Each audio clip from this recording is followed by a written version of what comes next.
시집살이와 친정엄마. 결혼식을 마치고 신혼집으로 들어왔을 때 나는 진짜 어른이 된 것만 같았다. 남편과 함께 고른 소파, 우리가 고심 끝에 선택한 벽지색 가구를 옮기며 숨이 차도록 웃던 그때 나는 꽤 괜찮은 삶을 시작했다고 믿었다. 이제부터는 내가 누군가의 아내고 곧 누군가의 엄마가 되겠지.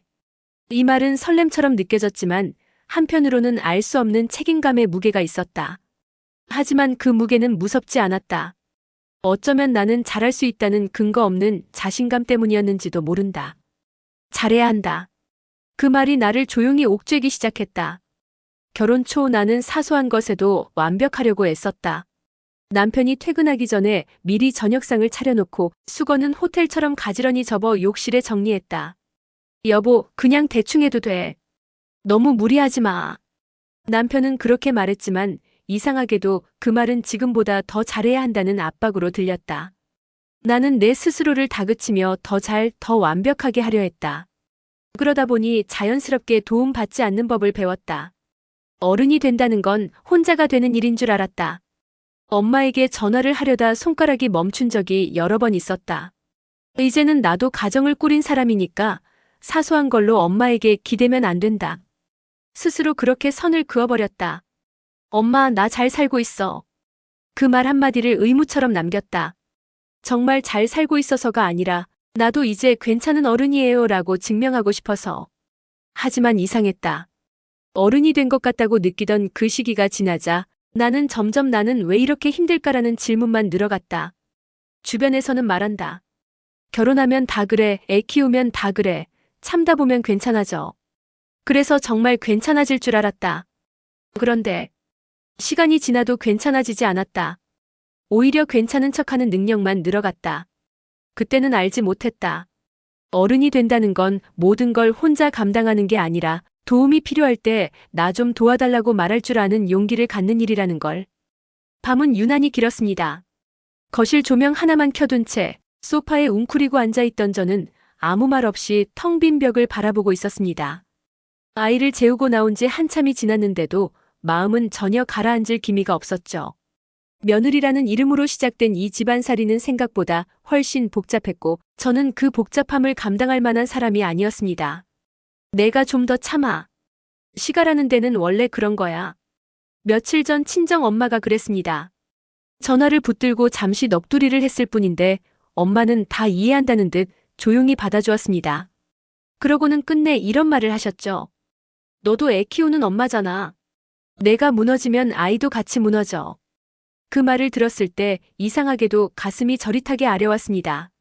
마치 제가 모르는 사이 제 안 어딘가에 잔뜩 웅크리고 있던 무언가가 불쑥 고개를 드는 기분이었습니다. 그날 밤 엄마의 목소리가 마음속에서 계속 맴돌았습니다. 시어머니와의 마찰. 며칠 전 일이 떠올랐습니다. 저녁을 차리던 중 시어머니가 무심히 던진 한마디 때문이었죠. 요즘 젊은 것들은 밥도 대충 해. 정성이 없어, 정성이. 그 말이 칼끝처럼 박혔습니다. 그 순간 저는 말없이 고개를 숙였지만 속에서는 쓴물이 올라왔습니다. 정성이라. 하루 3번 밥상을 차리며 아이 돌보고 남편까지 챙기며 제 자신을 어디에 두었는지도 모르는 채 살아가고 있는데 그럼에도 정성이 없다는 말은 너무 쉽게 제 가슴을 지나갔습니다. 그날 밤 저는 설거지를 하다 말고 조용히 수도꼭지를 잠갔습니다. 거울처럼 어두운 창문에 비친 제 얼굴은 생각보다 많이 지쳐 있었습니다. 친정엄마에게 전화를 걸다. 핸드폰을 들고 친정엄마 번호를 눌렀습니다. 신호음이 몇 번 이어지더니 엄마의 조용한 목소리가 들려왔습니다. 왜, 무슨 일 있어? 아무렇지 않은 듯 묻는 목소리. 그게 오히려 마음을 더 무너뜨렸습니다. 엄마, 나 그냥 좀 힘들어. 그 한마디를 내뱉는 순간 목소리가 떨렸습니다. 그러자 엄마는 잠시 침묵하더니 이렇게 말했습니다. 그래, 괜찮아. 괜찮다고 말하지 않아도 돼. 힘들면 힘들다고 해. 그 말이 이상할 정도로 따뜻했습니다. 누구도 제게 그런 말을 해준 적이 없었습니다. 심지어 저 자신조차도. 누구도 몰랐던 내 편이라는 단어. 엄마는 끝까지 저를 다그치지 않았습니다. 대신 이렇게 말했죠. 내가 잘하고 있는지 못하고 있는지 그건 시가에서 판단할 일이 아니야. 너는 늘 내 자리에서 최선을 다하는 애였으니까. 내 편. 그 단어가 마음속 깊은 곳에 조용히 내려앉았습니다. 시댁에서는 한 번도 듣지 못한 말, 남편조차 쉽게 건네지 못한 말, 오직 엄마만이 건넬 수 있는 말이었습니다. 그날 밤 저는 거실 조명 아래에서 한참 동안 눈을 감고 있었습니다. 엄마의 목소리가 사라질까봐 그 온기를 오래 붙잡고 싶어서. 친정엄마와의 통화를 끊은 뒤 저는 한동안 핸드폰을 내려놓지 못했습니다.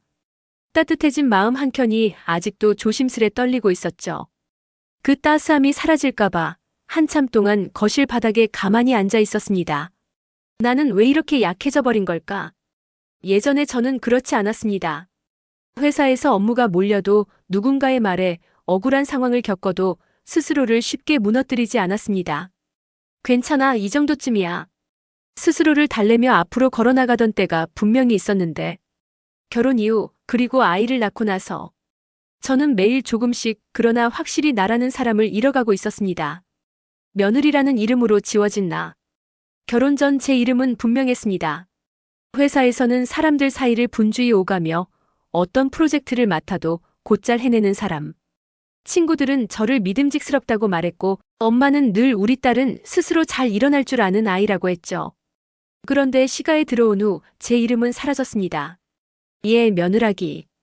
이것 좀 해. 며느리면 당연히 해야지. 며느리 체면이 있잖아. 그날 제게 떨어지는 말들은 내 이름이 아닌 어떤 역할이었습니다. 제가 어떤 생각을 하고 있는지는 중요하지 않았습니다. 그저 며느리답게 있는 것, 그게 가장 중요한 일이 되어버렸습니다. 거울 앞에서 아주 오래. 그날 밤 저는 잠들지 못한 채 화장실 불을 켜고 거울 앞에 섰습니다. 창백한 얼굴, 퉁퉁 부은 눈, 그리고 어딘가 멍하니 텅 비어있는 표정이 낯설었습니다. 이게 내가 맞아? 머리카락을 쓸어 넘기며 아주 조용히 스스로에게 물었습니다. 대답은 없었습니다. 대신 가슴 깊은 곳에서 조용히 무기력이라는 말이 피어올랐습니다. 엄마의 말이 다시 떠올랐다. 너는 늘 내 자리에서 최선을 다하는 애였으니까. 그 말은 마치 잊고 있던 제 마음속 불씨에 조금의 온기를 불어넣는 듯 했습니다. 엄마는 내가 어떤 역할을 하고 있는지보다는 내가 어떤 사람이었는지를 기억해주고 있었습니다. 그 순간 깨달았습니다. 나는 나를 잃어버리는 게 아니라 누군가의 기대 속에서 나를 자꾸만 지워내고 있었던 거라고. 조용히 아주 작은 다짐. 그날 거울 앞에서 저는 작게 중얼거렸습니다. 나는 내가 사라지지 않도록 할 거야. 그것은 거창한 선언도 눈물 섞인 결심도 아니었습니다. 누구도 모르게 조용히 마음속에서 눌러 새긴 아주 작은 다짐이었습니다. 그 작은 다짐 하나가 앞으로 이어질 제 마음의 여정 속에서 작은 불씨처럼 살아남으리라는 걸 그때는 미처 알지 못했습니다. 며칠 뒤 저는 결국 가방 하나를 들고 집을 나섰습니다. 아이에게는 엄마 금방 다녀올게라며 미소를 지었지만 그 미소 속에는 지쳐버린 마음을 겨우 붙잡고 있는 힘이 묻어 있었습니다. 남편은 무덤덤하게 말했습니다. 좋아, 다녀와. 근데 너무 오래 있지 마. 그 말이 허락인지 경고인지 알 수 없었지만 그 순간 저는 더 이상 설명을 하거나 이해를 구하고 싶지 않았습니다. 그래, 나도 잠시 멈춰보고 싶었어. 버스 창밖으로 스쳐 지나가는 풍경들. 시골로 가는 버스에 몸을 실었습니다. 창가에 앉아 멍하니 바깥을 바라보다가 가슴 깊은 곳이 일렁이는 걸 느꼈습니다. 도심의 빽빽한 아파트 단지, 저마다 바쁘게 움직이는 사람들, 그리고 그 모든 풍경 속에서 나는 늘 서둘러야만 했던 사람이었습니다. 버스가 고속도로로 들어서자 뒷좌석에서 들리는 아이의 웃음소리, 창틀에 부딪히는 바람소리, 모든 소리가 마치 천천히 가도 괜찮다고 말해주는 것 같았습니다. 엄마의 집 앞 오래된 감나무. 버스에서 내려 친정집 앞을 걸어가는데 집 앞 감나무가 먼저 눈에 들어왔습니다. 잎은 다 떨어지고 앙상한 가지만 남았는데 그 가지 사이로 빨간 감 하나가 끝까지 매달려 있었습니다. 문득 그 감이 나 자신처럼 느껴졌습니다. 다 떨어지고 다 비워지고 모든 것이 스쳐 지나가도 끝까지 버티고 있는 무언가. 그게 내 마음 한쪽에도 분명 남아있다는 생각이 들었습니다. 왔니? 엄마는 마당을 쓸고 있다가 저를 보자마자 빗자루를 내려놨습니다. 한 줄의 말도 복잡한 질문도 없이 그저 왔니? 하고 말했습니다. 그 두 글자 안에는 무슨 일이 있었는지 말하지 않아도 괜찮다는 위로와 여기서는 설명하지 않아도 된다는 묵묵한 포옹 같은 온기가 담겨 있었습니다. 저는 그 자리에서 조용히 고개를 끄덕였습니다. 엄마, 나 그냥 좀 쉬고 싶어. 그래. 쉬어. 여긴 내 집이잖아. 그 말 한마디에 마치 오래 묶여있던 마음속 매듭이 스르륵 풀리는 듯 가슴이 푹 하고 꺼졌습니다. 그날 밤 고요한 방 안에서 방은 예전 그대로였습니다. 책상 위에 붙어있는 낡은 메모지, 현지, 내가 선택한 거라면 괜찮아. 엄마가 제 취업시험 떨어진 날 붙여줬던 문장이 아직 남아있었습니다. 불을 끄고 누웠는데 이상하게도 서울에서보다 훨씬 숨쉬기가 쉬웠습니다. 그리고 그제야 깨달았습니다. 때로는 누군가의 역할에서 벗어나기 위해서가 아니라 내 이름을 잠시 되찾기 위해 집을 떠나야 할 때가 있다는 걸. 친정에 머문 첫날, 엄마는 아무 질문도 하지 않았습니다. 어떤 위로도 조언도 건네지 않았습니다. 대신 따뜻한 국을 데워 밥상을 차리고 말없이 제 앞에 놓았습니다. 먹어라. 단 3글자. 그 말에는 밥은 챙겨 먹고 있어야 나중에 울 힘이라도 생긴다는 특유의 엄마식 위로가 있었습니다.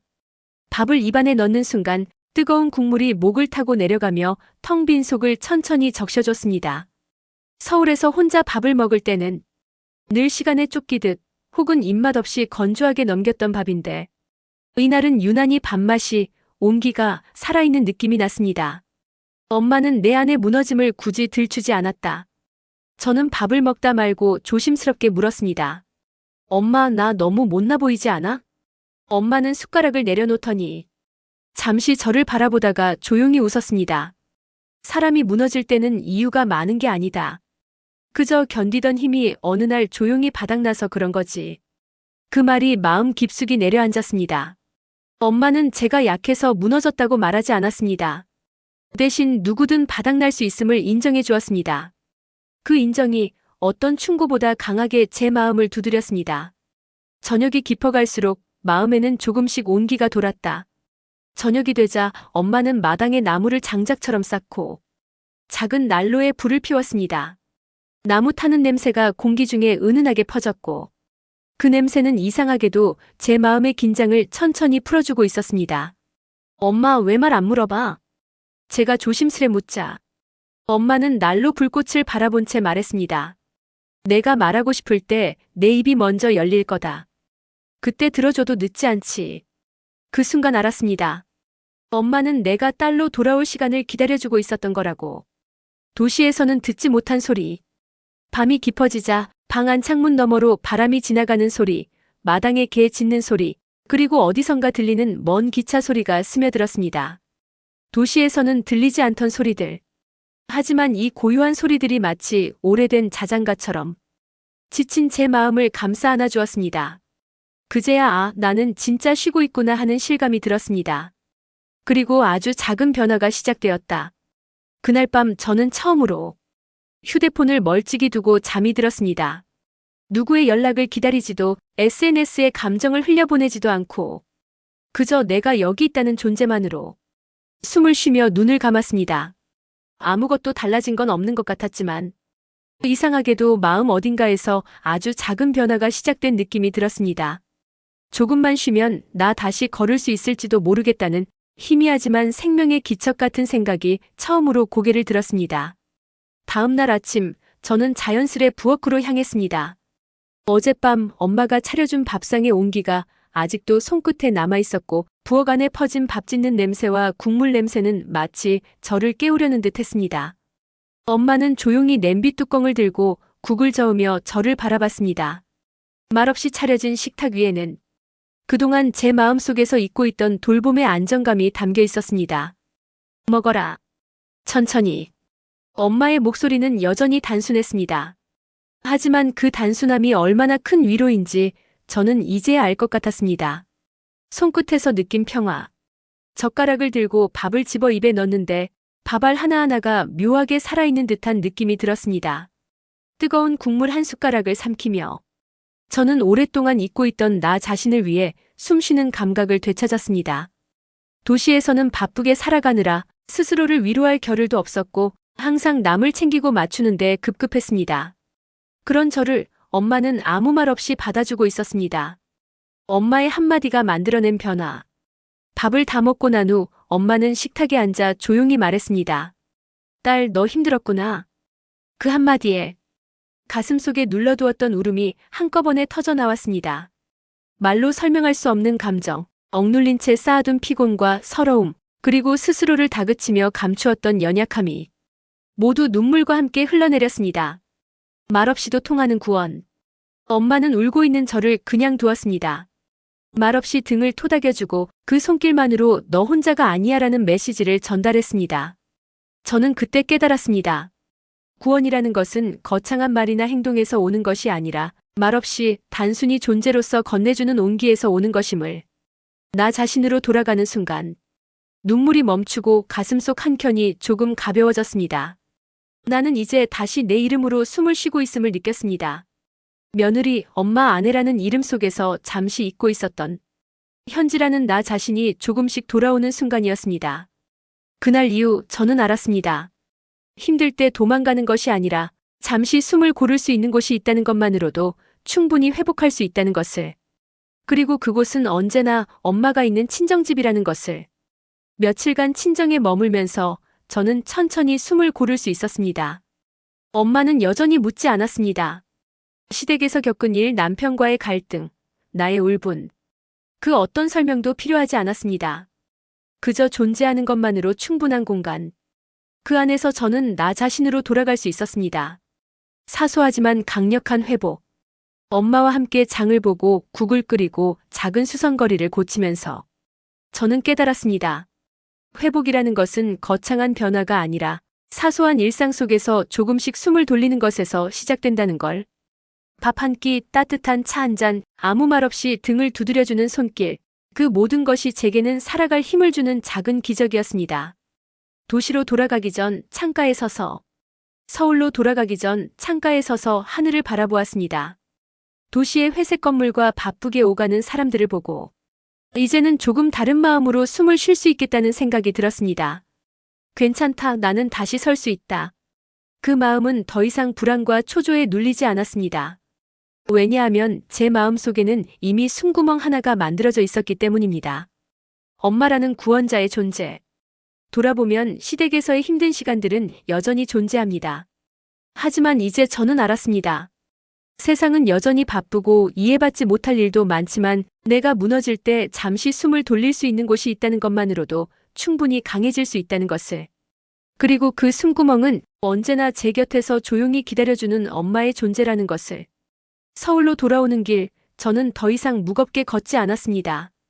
작은 다짐 하나가 가슴속에서 살아 움직이고 있었습니다. 나는 내 이름으로 살아갈 수 있다. 친정은 도망이 아니라 잠시 멈추고 숨을 고를 수 있는 숨구멍이었고, 엄마는 그 숨구멍을 만들어주는 조용하지만 확실한 구원자였습니다. 이제 저는 다시 걸을 수 있습니다.